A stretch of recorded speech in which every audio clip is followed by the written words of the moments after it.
दाढेगाव शिवारात मृत बिबट्या आढळला, वन विभागाकडून चौकशी सुरू।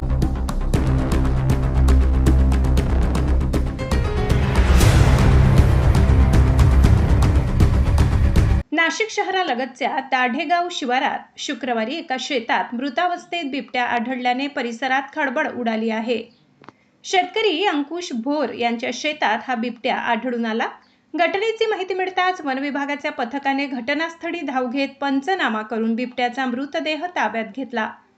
शुक्रवारी सकाळी अंकुश भोर हे नेहमीप्रमाणे शेतात गेले असता त्यांना बिबट्या मृतावस्थेत पडलेला दिसला।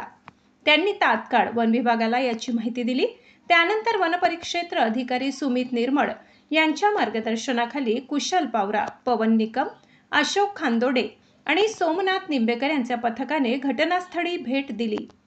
वन विभागाने पशुवैद्यकीय अधिकाऱ्यांकडून बिबट्याची तपासणी करून घेतली। तपासणीनंतर बिबट्याला मृत घोषित करण्यात आले। त्यानंतर गंगापूर वन विभागाच्या परिसरात नियमानुसार मृत बिबट्यावर अंत्यसंस्कार करण्यात आले। बिबट्याचा मृत्यू नेमका कशामुळे झाला हे शवविच्छेदन व वैद्यकीय अहवाल प्राप्त झाल्यानंतरच स्पष्ट होईल, अशी माहिती वनपरिक्षेत्र अधिकारी सुमित निर्मळ यांनी दिली। मृत्यूचे कारण अहवालानंतर स्पष्ट होणार। महाराष्ट्र माझा न्यूजसाठी मुख्य संपादक जनार्दन गायकवाड, नाशिक।